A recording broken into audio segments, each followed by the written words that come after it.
우리가 미국에 살면서 뉴스를 이렇게 듣죠.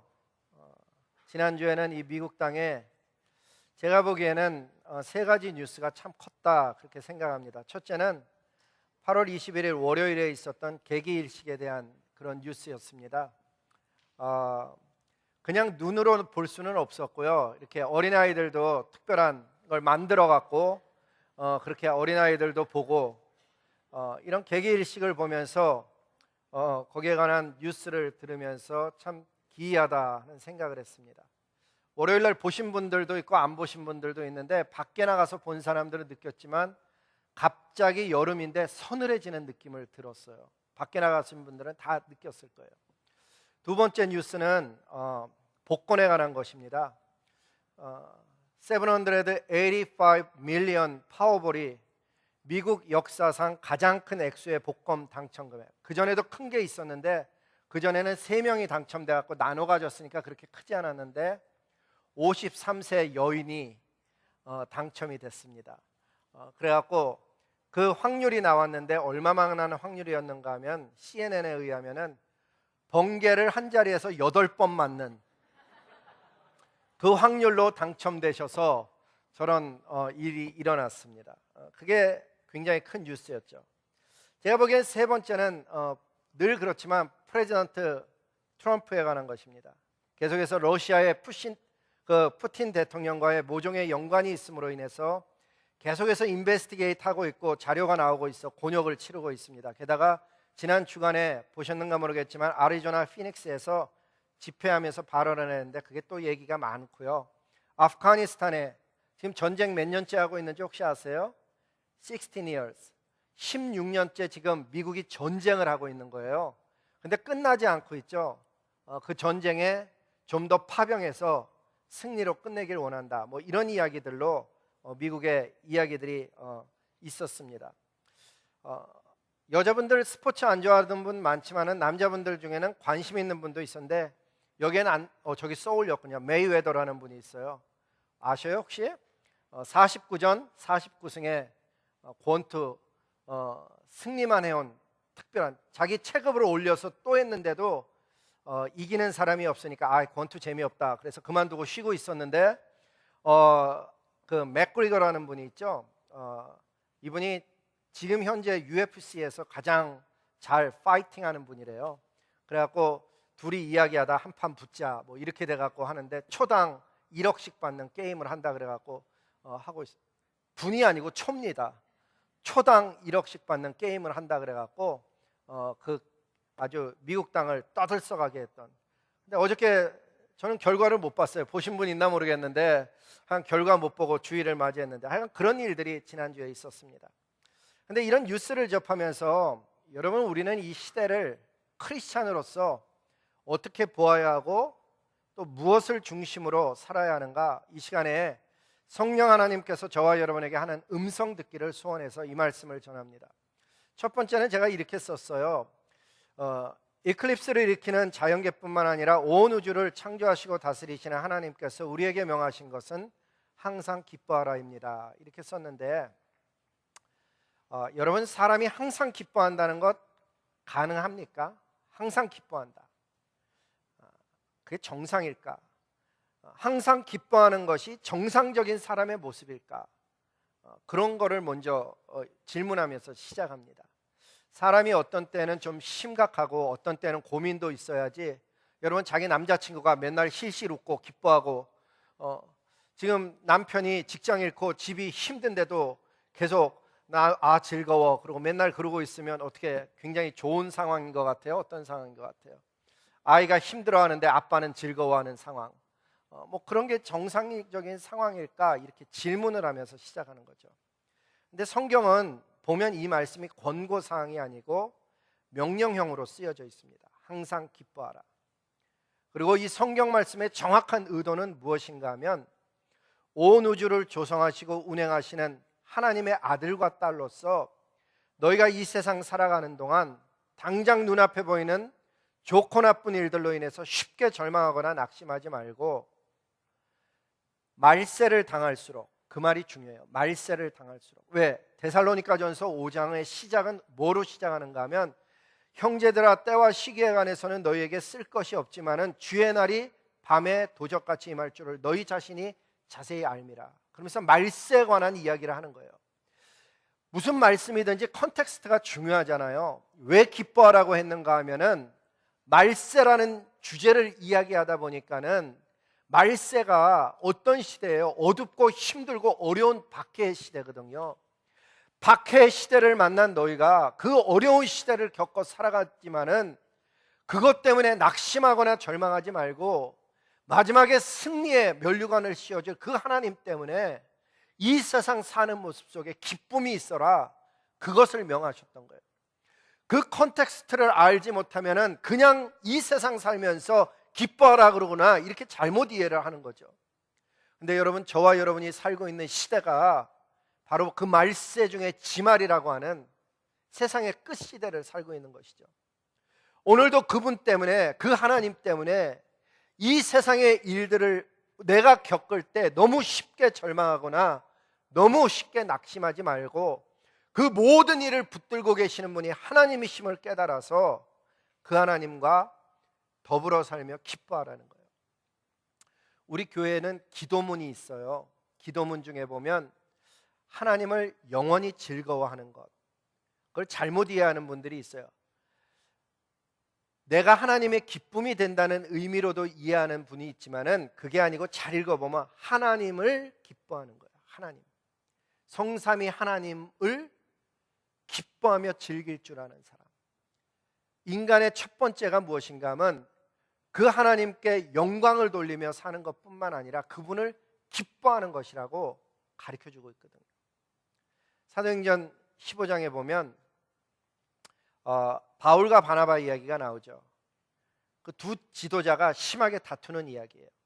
근데 내용을 읽어보면 이렇게 진행이 됩니다. 바울은 밤빌리아에서 자기를 떠나 일하러 가지 아니한 자를 데리고 가는 것이 옳지 않다. 누구를 두고 얘기하는가? 마가를 두고 얘기하는 거예요.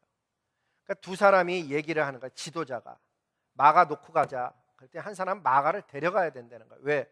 마가가 친인척이었거든요.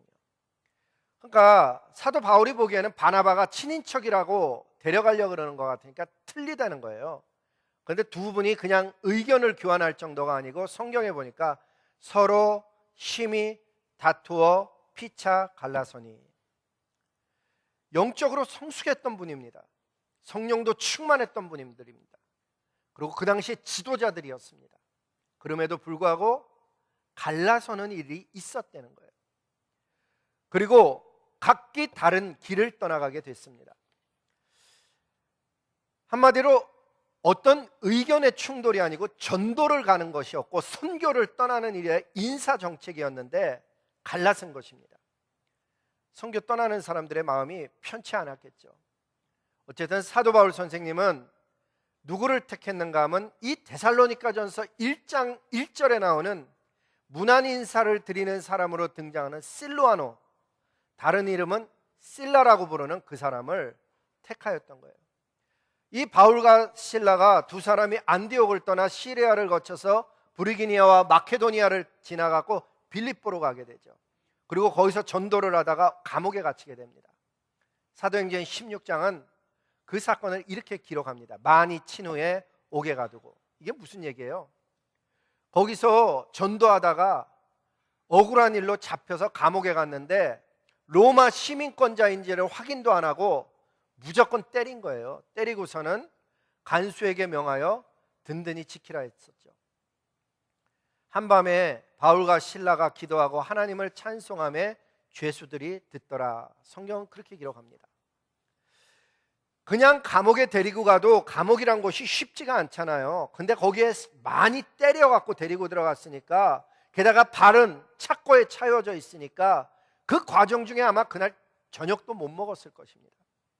온몸은 땀과 흙으로 범벅이 됐을 테고 그 아주 불편한 상황 속에 감옥 바닥에 내버려졌는데, 감옥이란 곳은 어느 나라, 어느 시대, 어느 역사를 보아도 거기는 고통이 있고 보호받지 못하고 절망이 가득한 곳입니다. 그런데 그 상황 속에서 이 말씀 뭐라 그러냐면, 한밤중에 바울과 실라가 기도하고 하나님을 찬송하며 죄수들이 듣더라. 그 다음 얘기는 우리가 잘 알고 있죠. 옥문이 흔들리고 열려서 착고가 다 풀어지고 천사의 인도를 받아서 감옥에서 나왔다는 거예요. 근데 여러분, 이 말씀을 읽으면서 우리가 배우는 게 있습니다. 항상 기뻐하라는 말씀은 눈에 보이는 상황이 좋아서 기뻐하는 것보다도 어둡고 감옥처럼 소망이 없는 곳에서도 하나님을 향해서 신뢰하며 기도하며 찬양하는 그 기쁨을 하나님이 우리에게 가르쳐주고 있다는 거예요. 마치 지난 월요일에 개기일식이 일어나서 달이 해를 가리워도 여전히 그 달 뒤에는 해가 있듯이 우리가 삶 가운데 어려운 일을 만나서 하나님의 얼굴을 가리우는, 하나님이 마치 안 계시는 것 같은 그 일을 겪고 있다 할지라도 그 일의 뒷면에는 하나님이 보고 계시고 듣고 계시는 것과 똑같은 것이죠. 사도 바울이 쓴 골로새서, 에베소서, 빌립보서, 빌레몬서 이 네 개 서신을요, 우리는 어릴 때서부터 옥중서신이라고 배워왔습니다. 그런데 여러분, 이 옥중서신에서 발견되는 문구가 뭔가 하면 기뻐하고 또한 기뻐하리라, 이런 기쁨에 관한 글들이 나옵니다. 그렇습니다. 온 우주를 창조하고 다스리시는 하나님께서 저와 여러분에게 명한 것은 항상 기뻐하라는 것이고, 그 기쁨의 배경은 마지막 날에 대한 것이고, 그리고 달이 해를 가리듯이 어려움이 하나님의 얼굴을 잠시 가리우는 듯한 상황이 있다 할지라도 그 모든 이면을 다스리고 계신 하나님 때문에 기뻐하라, 성경은 그걸 가르쳐주고 있습니다. 특별히 다시 강조하지만 이 기뻐하라는 배경에는 예수님의 재림이 있습니다. 우리 주님 다시 오시는 그날까지 너희가 이 땅에 하나님과 아들과 딸로 사는데 살다가 어려운 일 당했다고 낙심하지 말아라. 오히려 담대하여서 힘내서 살아라. 왜? 내가 머지않아 이 땅에 와서 너의 삶에 대해서 평가해 줄 뿐만 아니라 상 주시겠다는 거죠. 따라서 저와 여러분이 이 땅을 살아갈 때 어려운 일 앞에서 낙심하는 모습이 아니고 오히려 더 담대한 모습으로 하나님 앞에 기도하며 의지하며 승리하며 약속해 주신 하나님의 말씀에 그 말씀을 지팡이 삼아 일어나 살아가는 하늘의 자녀들 다 될 수 있기를 주님의 이름으로 축복합니다. 그게 제가 묵상했던 첫 번째 말씀이에요. 두 번째는 이런 질문을 한번 적어봤어요. 기도에 관한 것이니까 내가 만약에 지난주일 기도하면서 그냥 기도도 아니고 금식하면서 758 밀리언 파워볼 복권이 당첨되게 해주세요라고 기도했다면 하나님은 내 기도를 들어주셨을까? 벌써 답을 다 알고 있을 거예요.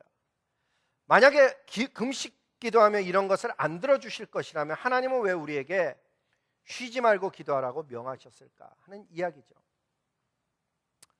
다 아는 대답이지만 그래도 질서 있게 다시 한번 정리해 보면 우리가 금식하며 구한다고 해도 하나님께서 이만한 금액, 한국 돈으로 하면 얼마나 되는지 혹시 아셔요?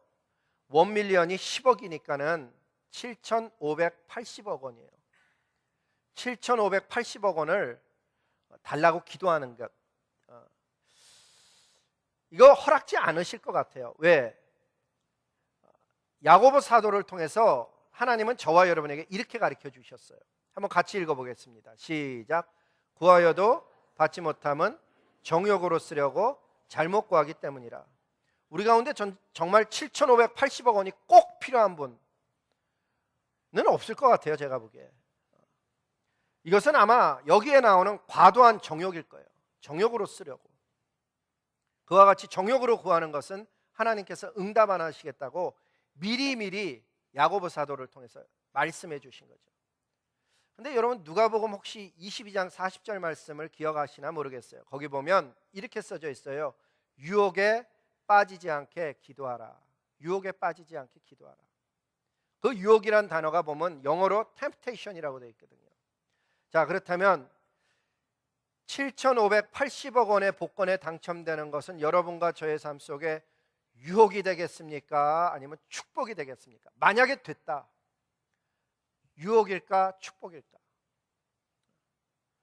여러분의 삶 속에 그런 금액이 주어지면 축복일 것 같습니까? 유혹일 것 같습니까? 아마 어떤 사람은 갑자기 사라지는 사람도 생길 거예요. 우리가 유혹에 빠지지 않게 기도하라는 말씀을 읽고 그 말씀처럼 살고자 하면서 이런 복권에 당첨되기를 기도하는 것은 어떤 면에서는 모순이라는 거죠. 근데 여러분, 거기만 그렇게 얘기하고 성경을 전하고 나면 그건 다 얘기한 게 아니에요. 진짜 우리가 묵상하고 하나님 앞에 살펴봐야 되는 것은 욕심으로 그만한 금액을 구한 것이 아니고 정말 꼭 필요해서, 예를 들면 내 가정 속에 빚으로 인해서 이자가 늘어나고 있어서 하나님, 이 빚을 갚아야 되는데 필요합니다. 아니, 아이들 학비가 모자랍니다. 하나님, 우리 지금 경제적으로 어렵습니다.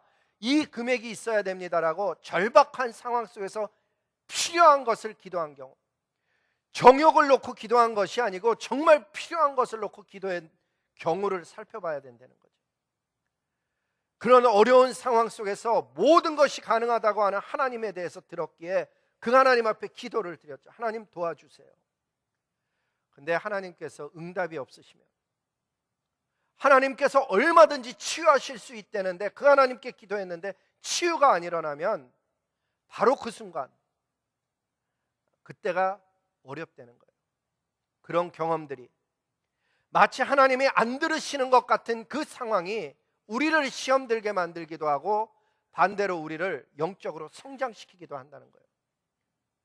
기이한 것은 똑같은 일이 어떤 사람에게는 쓰러지게 만드는 시험이 되고 어떤 사람에게는 영적으로 성장을 시킨다는 거예요. 하나님은 어려운 일을 놓고 간절히 구해도 들어주시지 않는 때가 있으면서 왜 쉬지 말고 기도하라고 했을까? 이런 질문들에 대해서 답을 하려면 몇 가지 기초적인 성경 지식이 필요합니다.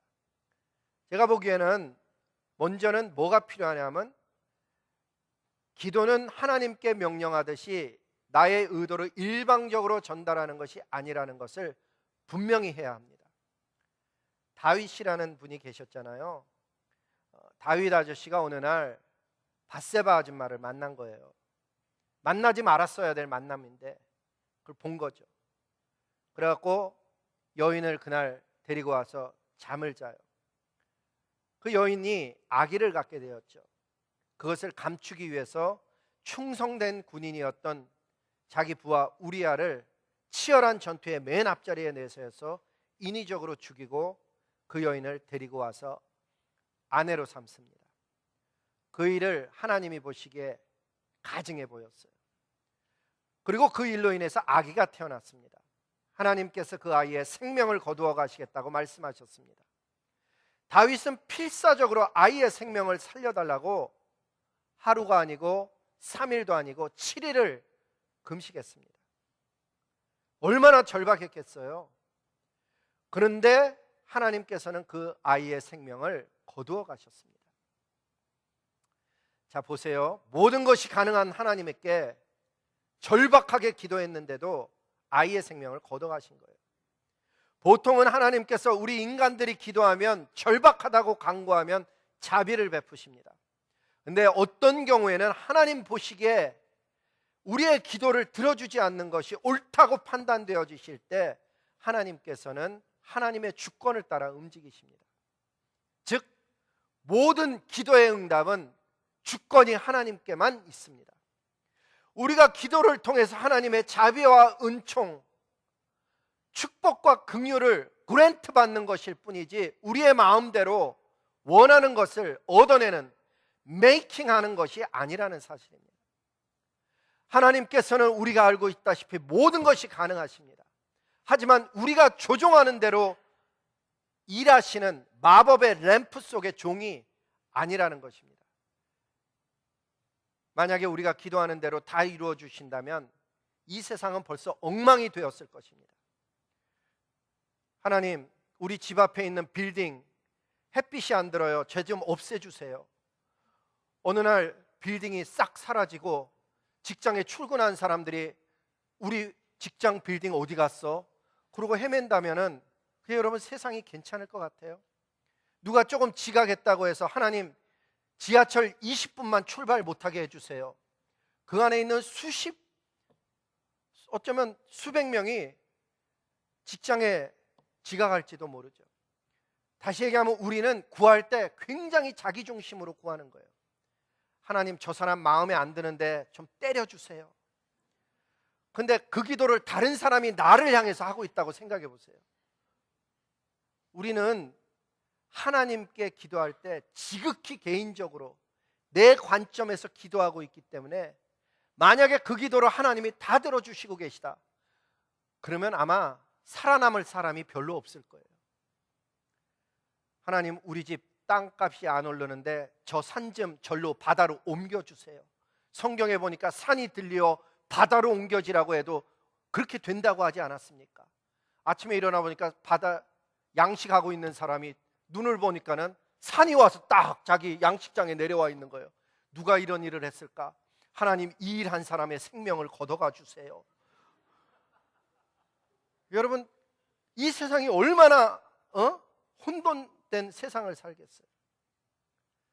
하나님께서 쉬지 말라고 기도하시는 이유는 그만큼 가치 있고 그만큼 갈급하고 꼭 필요한 것임을 전달하는 방법이기도 하지만, 그 쉬지 말고 기도하는 과정 속에서 정말 이 기도가 필요한 것인지 보게 될 뿐만 아니라 그 기도의 과정을 통해서 내가 변하고 하나님의 은총을 발견하게 되는 거예요.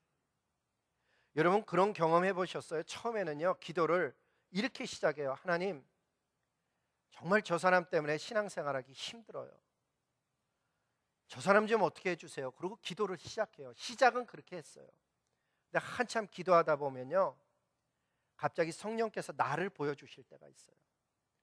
하나님, 생각해 보니까 저 사람의 잘못이라기보다는 내 안에 신앙의 문제인 것을 보게 됐습니다. 하나님, 나를 불쌍히 여겨주세요. 어느 날 자기를 또 보게 돼요. 근데 그게 다가 아니죠. 조금 더 기도를 해보면요, 저 사람도 나도 문제가 아니고 우리 공동체가 하나님을 많이 떠나 있는 걸 보게 돼요. 그래서 내 영도 이르고 저 사람의 신앙도 오르고 우리가 이러니 하나님, 우리를 긍휼히 여겨주세요. 하나님, 우리 민족을 불쌍히 여겨주세요. 하나님, 우리 민족이 하나님을 속히 떠나는 것을 주님 불쌍히 여겨주세요. 하나님, 이 미국 땅이 얼마나 하나님께 받은 것이 많은데 이렇게 떠나고 있는 모습이, 이게 우리 민족뿐만 아니라 나라와 그 각 참 사람들 속에 하나님께서 하시는 역사로 인해서 우리가 고통합니다. 주님 불쌍히 여겨주세요.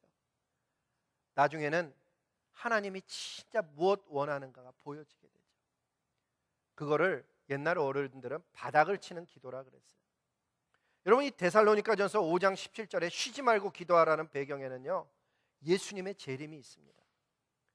예수님의 이 땅에 오시는 과정을 쓰면서 이렇게 성경은 기록했어요. 그러므로 우리는 다른 이들과 같이 자지 말고 오직 깨어 근신할지라. 여기서 잔다는 건 육신이 잠을 자지 말라는 얘기가 아니고 영적으로 잠들지 말고 깨어 있어서, 영적으로 깨어 있는 사람 되어서 주님 오실 날을 맞이하기 위해서 너희가 쉬지 말고 기도하고 너희가 그 하나님을 기뻐하며 기다리는 사람 되려고 그렇게 말씀하고 있는 배경이라는 것입니다. 우리가 쉬지 않고 기도할 때 하나님의 영이 삽니다. 우리 안에 하나님의 영이 살아납니다. 내 영이 맑아지고 성령께서 역사하게 되고, 말세를 살아가는 저와 여러분이 엉뚱한 것을 구하지 아니하고 복권 당첨되게 해주세요, 이런 거 아니고 영원한 생명 하나님의 나라를 구하는, 그리고 그 시대 말세를 맞이한 내 후손이 살아가는 힘을 구하는, 여러분 그거 아세요? 우리 부모님이 믿던 시대보다 우리가 믿는 시대가 더 악한 시대를 살고 있고, 우리가 사는 시대보다 우리 자녀들의 시대가 어쩌면 더 어려운 시대를 살고 있는 거예요. 제가 대학생 때는 우리나라의 크리스찬이요, 대학생 크리스찬이 제가 대학생 때는 21%라 그랬어요. 21%. 제가 지난번 한국에 가서 그 대학 교수 선교회 강의 가러 갔다가 강의를 들어보니까 제 것만 강의하는 게 아니고 다른 교수님이 또 강의하는 걸 듣는데 보니까는요, 한국 대학생들이 나는 예수님 안다 하는 크리스찬 비율이 9%라고 하지만 그것은 평균적인 이야기고, 실제 서울 지역 같은 경우는 대학생 100명 중에 하나님을 안다라고 고백하는 학생이 4명, 3명이라는 거예요. 다시 얘기하면 3, 4%의 시대를 사는 거예요. 우리 미국은 어떨 것 같아요? 제가 우리 아들이 대학 다니고 있는 기간에 너 같은 반 애 중에 예수님 믿는 친구 있으면 좀 데리고 와서 같이 교제 좀 해라, 초대해오라 그랬더니 안 해오는 거예요. 제가 물어봤어요. 너 왜 크리스찬 친구를 집에 초대를 안 해오냐? 근데 우리 아들의 대답이 뭔가 하면, 아빠, 학교에서 너 예수님 믿니? 이 말이 얼마나 어컬드한 퀘스천인지 아빠 알기나 알아? 이제는 예수님 믿냐고 물어보는 것 자체가 이상한 시대가 되어진 거예요, 학교에서. 아마 대학생들은 제가 무슨 얘기하는지 금방 피부로 와서 다 알 거예요. 처음 학생을 만나고 너 예수님 믿냐? Do you know Jesus Christ as your personal savior? 그 말 한마디가 힘든 시대가 되어졌다는 거예요. 그렇다 그러면 우리 자녀의 자녀가 태어나는데 그 자녀들이 살아가는 시대는 얼마나 영적으로 어두울 것 같아요. 무엇을 기도해야 될 것 같아요? 그저 좋은 대학, 좋은 직장을 기도해야 될 그런 때가 아니라는 거죠. 하나님, 시대가 어두워지고 있을 때 하나님 우리를 살려주시옵소서. 교회를 살게 하여 주시옵시고 민족을 살게 하듯이 하나님 우리 성령의 공동체를 살게 하여 주시옵소서. 우리 자녀의 시대를 붙들어 주시옵소서. 기도하지 않으면 이 세상에서 잠들고 휩쓸려 가는 거예요. 우리가 NCYC라는 청소년 수련회를 해요. 여러분 알다시피 제가 영어권 패스터가 아니에요. 영어를 버벅거리는 사람이 영어를 쓰는 청소년 수련회를 해마다 해오고 있는 이야기는 정말 갈급함 때문이에요. 우리 자녀들이 게임에 휩쓸려가는 게 보이고 우리 자녀들이 세상의 문화에 휩쓸려가는 모습이 보이기 때문에 너무 안타까워서, 그래서 그게 너무 안타까워서 NCYC라는 걸 시작했는데, 처음에 시작하니까 한 70여 명 학생들 왔어요. 작년에 350명 왔어요. 올해는 비엔남 철치랑 차이니스 철치도 온다 그래서 예약만 400명 넘게 해놓고 왔어요. 이 시대 속에 누군가는, 그 누군가가 바로 우리 하나님을 아는 사람들이 하나님 앞에 쉬지 말고 기도해야 되는 거예요. 하나님 이 시대를 불쌍히 여겨달라고, 살려달라고, 하나님 내 영을 살게 하여 주시옵소서 기도하지 않으면 저나 여러분이나 무슨 일을 하다 하나님 앞에 쓰게 되냐면 먹고 사는 일을 하다가 쓰게 되는 거예요. 아니 그거 중요해요. 먹고 사는 일 중요해요. 재물이라는 거 중요해요. 그런데 진짜 뭐 하다 살았느냐가 더 중요하다는 거예요. 하나님을 섬기기 위해서 일하는 사람이 있고 일하면서 시간 나서 하나님 섬기는 사람이 있다는 거예요. 여러분 그 차이를 아셔요? 하나님을 섬기기 위해서 공부하는 학생이 있고 공부하다가 시간 나기 때문에 하나님께 와서 예배드리는 학생이 있다는 거예요. 그 차이를 아시냐고요? 오늘도 하나님께서 우리에게 다가오셔서 하시는 이야기는 쉬지 말고 기도하라는 얘기는 깨어있으라는 얘기예요. 영적으로 깨어있어서 허황된 것 이 땅에서 구하다가 그냥 내 나라에 오지 말고 영원한 생명 하나님의 나라 잃어버린 영혼들을 위해서 기도하다가 하나님 만날 수 있는 그 지혜 있기를 주님의 이름으로 축복합니다. 마지막은요, 아프가니스탄이 지금 16년째 전쟁하고 있잖아요. 근데 미국이 전쟁하고 있는 나라인 거예요. 한 나라랑만 전쟁하고 있는 게 아니고요, 세계를 대상으로 평화가 없는 곳이죠. 우리 한국 정치 상황이나 남북 관계를 보거나 경제 상황 보면 그렇게 쉬워 보이진 않아요. 그런데 어떻게 범사에 감사할 수 있겠는가? 혹시 범사에 감사하라는 것은 종교적으로 도피가 아닌가? 현실을 무시하는 태도는 아닌가? 그런 질문을 해보는 거죠. 출애굽기 19장 5절에 보니까 세계가 다 하나님의 손에 속해 있다 그러고, 이사야서 10장 23절에 보니까 열방이 무너지고 일어서는 것이 모두 다 하나님의 손 안에 있음을 보게 됩니다. 그렇다면 미국과 아프가니스탄 전쟁 역시 하나님께 속한 거죠. 남과 북, 물론 모든 생명이 다 하나님 손 안에 있는 거 확신합니다. 세계 역사가 우연히 주권자 없이 흘러가는 것이 아니고 사랑과 자비와 긍휼을 베푸시는 하나님의 손 안에 있음으로 인해서 우리는 하나님께 감사할 수가 있는 것이죠. 감사의 이유가 뭐라고요? 그냥 흘러가는 게 아니고 하나님의 손 안에 있음으로 인해서 내 민족이, 내 가족, 친인척들이 하나님의 손 안에 있음으로 인해서 그 역사 속에서 하나님께 감사할 수 있다는 거예요.